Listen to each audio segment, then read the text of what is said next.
In the Declaration of Independence, pursuit of happiness is counted as an unalienable right. So exactly what is this happiness, which it is our unalienable right to pursue? That is the topic I want to address in this video. Allow me to begin answering the question, what is happiness, by offering a broad definition. Happiness is a desirable state of being.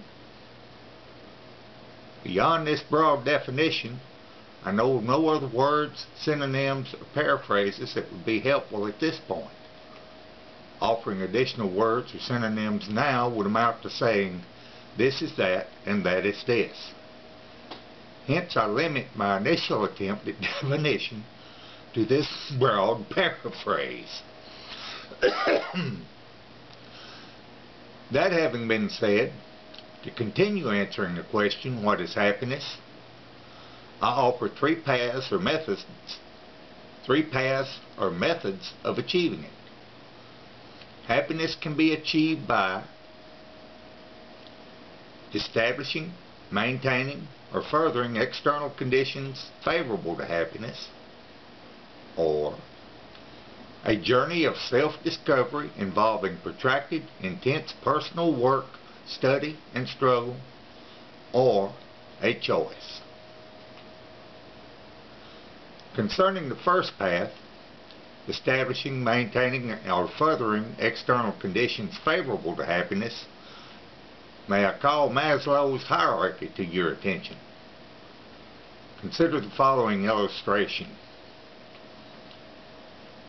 The individual, each of us, is the body of the federal government, human bodies thereof, primarily responsible for the filling of each of these tiers. The bottom two tiers can be supported or enhanced by other bodies of the federal government in the judicious and proper regulation of commerce, which, for a government that governs least, consists mostly of staying out of the way. The third tier is somewhat protected by the First Amendment for the Constitution for the United States of America by its mention of peaceable assembly. Many state constitutions include similar language. The top two tiers can be met only by each individual, perhaps with coaching, support, instruction, or guidance from trusted personal associates. However, no body of the federal government other than human bodies should be entrusted in any way with these tiers.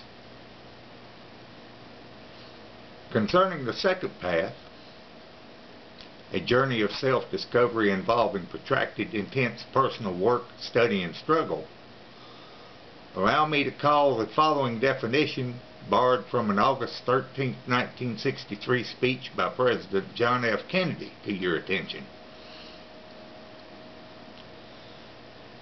Happiness is the exercise of vital powers along lines of excellence in a life-affording scope.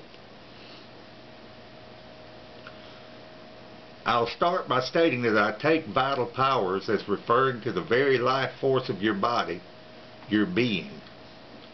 Who, other than yourself, can exercise these? Nobody. No third party or parties. Nobody of the federal government other than you, one of the human bodies thereof, can exercise your vital powers. Your vital powers include your physical, intellectual, and spiritual abilities, capabilities, or powers. Which brings me to lines of excellence. Let's focus on excellence. Root word, excel. Excel, to surpass. To surpass whom or what? To surpass today your own level of achievement yesterday, which means to constantly improve yourself. If you get far enough along on this path, you can approach or perhaps even achieve your full potential. Achieving your full potential is what the top self-actualization tier of Maslow's hierarchy refers to. The remaining key phrase in the citation from JFK's speech is, "in a life affording scope." I just want to address the word scope enough to say that it is synonymous with liberty, or perhaps opportunity. Then again, maybe both.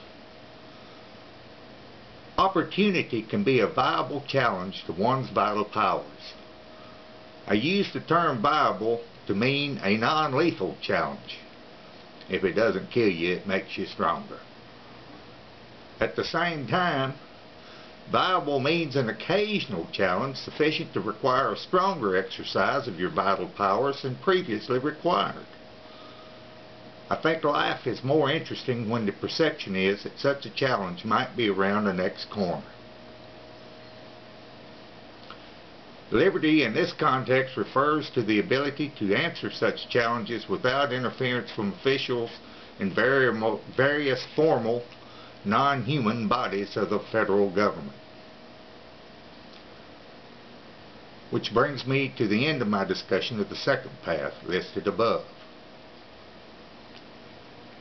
The remaining path is a simple choice. A person can simply choose to be happy with the way things are. This should not be confused with complacency. Life demonstrated this to me when a friend of mine was diagnosed with colon cancer. He decided to be happy. He chose an attitude.